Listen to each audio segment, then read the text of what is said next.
वैष्णो का देवा जी का कोई फर्क नहीं, कोई बिल्कुल इको रूप है इनका। तो जो वैष्णो देवी जो भक्त किसी कारण नहीं जा सकते हैं, वो इस स्थान पर आकर दर्शन करेंगे, उनकी उतना फल बराबर मिलेगा जितना वैष्णो देवी का माल फिरता। हमारे बुजुर्ग सी, उनका नाम थी बाबा श्रीधर, जिन्होंने वैष्णो देवी की प्रगटा पाई। पहले उन्होंने बहुत तपस्या की थी। जिसले उनकी तपस्या पूरी हो गई थी, फिर खुद माई एक कन्या रूप में बन के उसकी कुटिया में आ गई थी। तो श्रीधर को माई बोलती थी, भगता तू मेरा स्थान देखना चाहना है, चल मैं तुझे अपना स्थान दिखाई आज। पिंडी नीचे से एक है, वो ऊपर तीन बनी हुई है, आपको दर्शन कहते हैं महाकाली, महालक्ष्मी, महासरस्वती। उस सवेरे 4 बजे उठना, पहुंचते चली जाना ऊपर माई की सेवा करने के लिए, सेवा करके फिर वापसी आ जाना।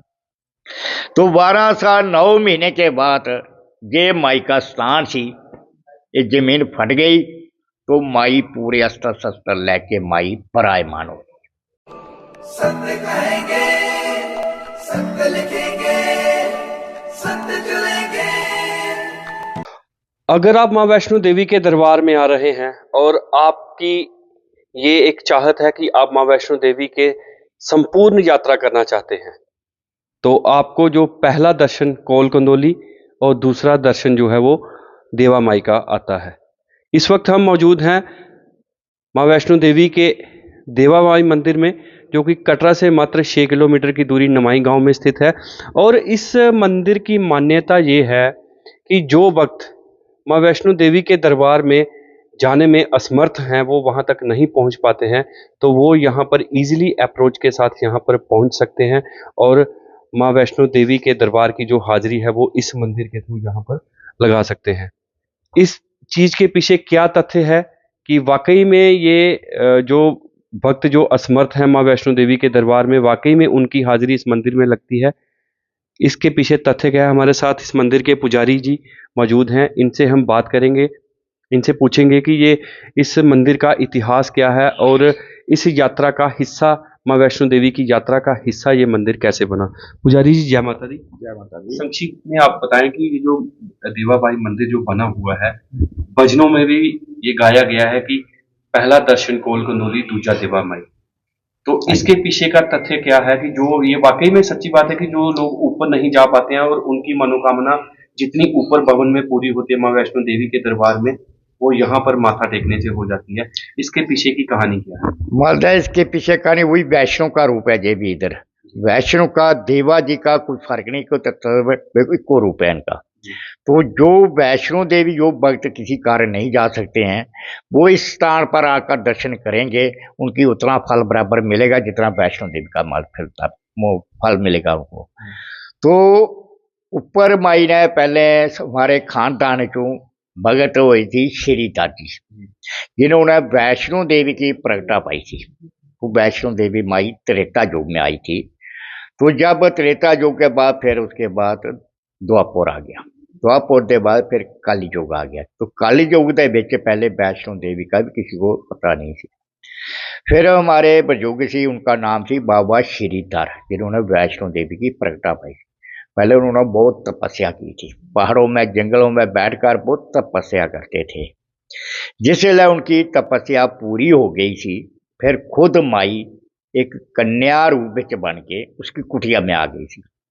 तो श्रीधर को माई बोलती थी, भगता तू मेरा स्थान देखना चाहना है, चल मैं तुझे अपना स्थान दिखाई आज। तो आगे आगे कन्या चलती थी, पीछे पीछे श्रीधर जी चलते थे। जैसी कन्या पहाड़ी चढ़ती थी, पीछे पीछे उसने पहाड़ी चढ़ना शुरू कर दिया। माई जंदे गुफा के अंदर चल गई। तो श्रीधर जी भी गुफे के अंदर चल गए सी। तो माई कहती है, भगता ये मेरी पिंडी है, इस पिंडी के विच मेरा निवास ही इस पिंडी च मैं रहनी है, जिस पिंडी के भगत लोग जाकर दर्शन करते हैं। पिंडी नीचे से एक है, वो ऊपर तीन बनी हुई है, आपको दर्शन कहते हैं महाकाली, महालक्ष्मी, महासरस्वती। तो बेसिक आपको मुख्य दर्शन होते हैं, बाकी पिंडी उसके नीचे है। ऐसे पिंडी की हाइट देखी है तो कम से कम कोई 5.5 फुट हाइट है। तो श्रीधर जी उस पिंडी की सेवा करते रहे।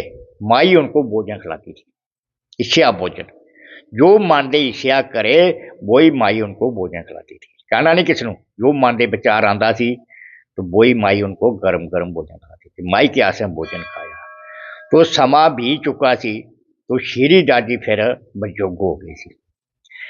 तो बजुर्ग हो गए सी तो माई के साथ बात करते हैं, माँ हूँ मेरा पेट खत्म हो चुका, हूँ मैं अब जा रहा हूँ, तो आगे से हमारी क्या मुलाकात होगी, कैसे मेल होगा, कैसे होगा कैसे नहीं।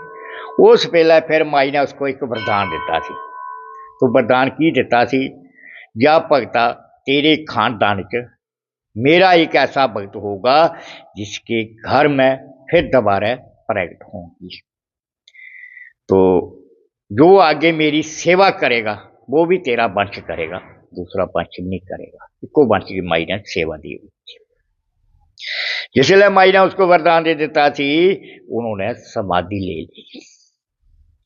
फिर कुछ समय के बाद श्रीधर की आगे चौथी पीढ़ी, जैसे असी कहने पड़पोतरा, मतलब पोते का लड़का हो गया, तो पोते पड़पोतरा हो गया, तो पड़पोतरे पर फिर माई चौथी पीढ़ी के पर माई की कृपा हो गई। जब कृपा हो गई, वो बेसी 4 भाई थे, 3 भाइयों के घर बच्चे थे, एक एक घर कोई बच्चा नहीं थी।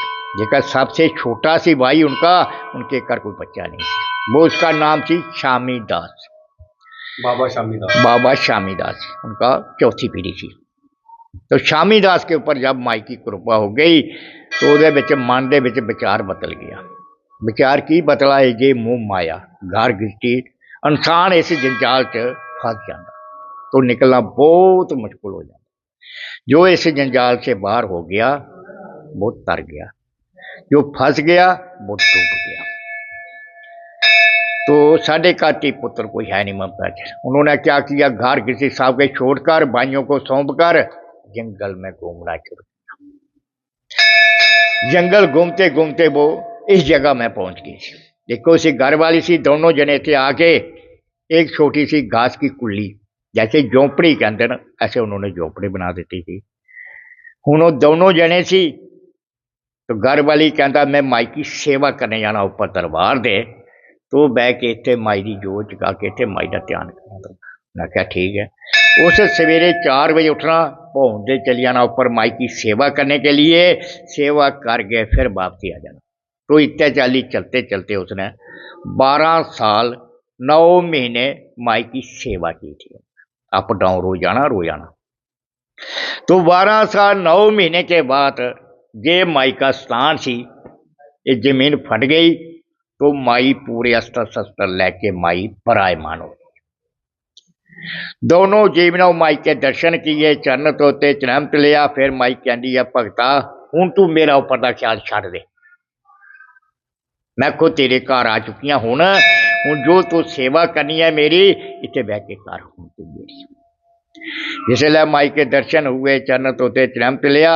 फिर माई दर्शन दे के फिर माई कन्या रूप बन गई। जिसलिए कन्या रूप माई बन गई सी, फिर उसने ऊपर का ख्याल छड़ दिता सी। फिर उस कन्या की सेवा करता रहा। फिर उसके बाद प्रचार हो गया, माई इधर प्रगट हुई। फिर भगत आते सी, माई के दर्शन करते सी, माई तू क्षीर बाल लैके इधर से वापसी आते सी। उस टाइम पैदल यात्रा आती थी, उस टाइम कोई गाड़ी शाड़ी कोई होती नहीं। फिर माई 110 साल तक माई इधर कन्या रूप में रही सी। माई बालक रूप में, छोटे रूप में, अपना बड़ा रूप नहीं दसिया माई ने। फिर 110 साल के बाद माई कहती है, उस वे भगत बहुत बैठे हुए थे, कहती है भगतो हूँ एक कलयुग बहुत घोर कलयुग आ रहा है, इस कलयुग च मैं हूँ रह नहीं सकती। हूँ मैं अपने चोले की बदलना करना पड़ेगी, चोले के सामने रह नहीं सकती, और मैं किधर जाना, मैं रहना इत्थे है। हूँ एक गल होगी, तुसी लोग मुझे देख नहीं सकेंगे और मैं तुसें देखूंगी, तुंदे नाल मैं गल्लां भी करूंगी, तुंदे भार भी पूरे करूंगी। तो गल की होगी बेचितनी, तो तुम मुझे पहचान नहीं सकेंगे। तो आज भी माई की कृपा भी होती है, कभी कभी भक्तों पर भी होती है, भक्त को नहीं पहचान सकता माई को। जिसलिए माई बातचीत करके चली जाती है, फिर उसके बाद याद आती है खुद माई आका दर्शन दे के चले। फिर माई ने बोला जो आने वाला किसी कारण जो भगत ऊपर नहीं पहुंचेगा इधर आकर मेरे दर्शन करेगा, उनकी भी यात्रा सफल हो जाएगी। वो जितना महत्व ऊपर यात्रा का मिलेगा आपको दर्शन करने के लिए, वो इतना महत्व भी यात्रा का करने के लिए आपको बराबर मिलेगा। फिर माई आकर इस स्थान पर खड़ो गई थी, तो भक्त काफी बैठे हुए थे। तो माई आस्ता आस्ता नीचे जाना शुरू किया। उसके बाद ये माई शिला रूप में माई अपने आप प्रकट हो गई। फिर उसने बोला ये शिला रूप में पूजी जाएंगी, इसमें बरायमान होगी। जो भक्त आएंगे इसके दर्शन करेंगे, जो माई से मांगोगे तो माई से झोलियां भर के जाओगे। ये स्थान आया हुआ कभी खाली नहीं किया कोई। वो माई के श्रद्धा नाल जिसने मत्था टेका, माई ने उसकी झोली भर के दी है। तो अभी देखो को नरातों में जो कोई अष्टमी पूजता, कोई नवमी पूजता, मंदिरों में ये चलती है। इस मंदिर में माई की चलती है सतमी, सप्तमी चलती है माई की। तो सतमी इस गला चलती है जब माई ने दर्शन दिए थे, उस दिन सतमी वाले दिन माई इधर प्रकट हुई थी। फिर माई 110 साल तक माई कन्या रूप में रही थी, मानस रूप में, छोटे बालक रूप में। तो ये इन रातों में माई प्रकट हुई थी। ये अभी आने वाले हैं अप्रैल, मार्च अप्रैल आते हैं कभी। तो इन रातों में माई सतमी वाले दिन प्रकट हुई थी। उस दिन माई का गुणगान होता है। वो पहले पूजना होती है, फिर उसके बाद हवन होता है, हवन के बाद फिर कन्या पूजन, फिर भंडारा होता है माई का, फिर उसके बाद सत्संग होता है माई का, वो सतमी वाले दिन। जो अगले उसके बाद नराते आते हैं, उन नरातों में ये शिला रूप में माई, पिंडी रूप में माई ये प्रकट हुई थी। ये दोनों नरातों में माई सतमी वाले दिन गए प्रकट हुई थी माई। तो सतमी वाले दिन ये अगले नाते आएंगे, इन्हों नातों में ये शिला रूप में माई प्रकट हुई थी। तो ऐसे आकर ये माई इधर प्रकट हुई है। तो पुजारी जी, आपका जो खानदान है वो बाबा श्रीधर के वंशज हैं आप हाँ लोग, जी, हाँ जी। और बाबा शमीदास के बाद आपकी उन्हीं की पीढ़ी हमारी पुत्र पुत्री चल पूछते, रही है। आपकी ही देख रेख में हाँ ये जी, मंदिर रहता है। देख देख माई हाँ की जय सारी होती जी। है, देख देख। तो कितने यात्री भक्तजन कितने यहाँ पर आते हैं, और रश किन दिनों में रहता है यहाँ? बल्कि देखो यात्री से पहले आते नहीं कुछ भी। ਹੁਣ जब तक ला जदों तदों थोड़ा सा मीठी शीरी वाले ਵਿੱਚ थोड़ा सा हो गया, प्रचार हो गया, ਹੁਣ थोड़े यात्रा बदलना शुरू हो गई इस मकान। अभी ले चलो सर्दियों में जगह पार्टी शार्टी आती हैं, वो ग्रुप श्रुप आते हैं, वो आते रहते हैं सारे। इन 2 महीनों में आते रहते हैं। नवंबर दिसंबर महीना, जनवरी महीना हो गया, बस इन ग्रुपों में मिलते हैं। बाकी जैसे लोग मंगलवार से एतवार चलते रहते हैं लोकल जाते हैं। हाँ लोग। तो ये आपने सुना पंडित जी को, जो कि बाबा श्रीधर के वंशज हैं, और बाबा शमीदास की इसमें स्टोरी एक आपने सुनी इनकी कथा के अनुसार। और ये ऐसे मंदिर बहुत सारे हैं, जैसे ये देवा माई का मंदिर है, कोल कुंदोली का मंदिर है, कुछ अनएक्सप्लोर टाइप के मंदिर हैं कि यहाँ पर लोगों को पता ही नहीं है। बेसिकली लोग जो यात्री यहाँ पर आते हैं उनका सीधा होता है कि हम वैष्णो देवी के दरबार में जा रहे हैं और वहीं से दर्शन करके वापस आ रहे हैं।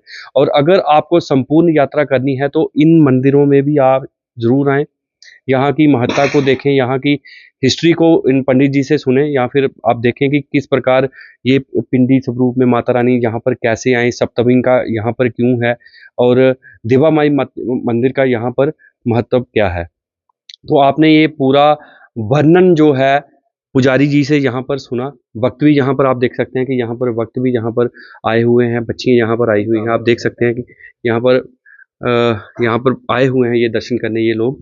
तो इन्होंने भी थोड़ी सी स्टोरी सुनी है कि एक्चुअल में जो है वो इस मंदिर का, इसमें इसकी हिस्ट्री क्या है, और ये कैसे यहाँ पर ये माँ वैष्णो देवी के जो रूप है देवा माई मंदिर, वो उसके पीछे की हिस्ट्री क्या है, उसके पीछे की कहानी क्या है, वो पंडित जी ने आपको सुनाई।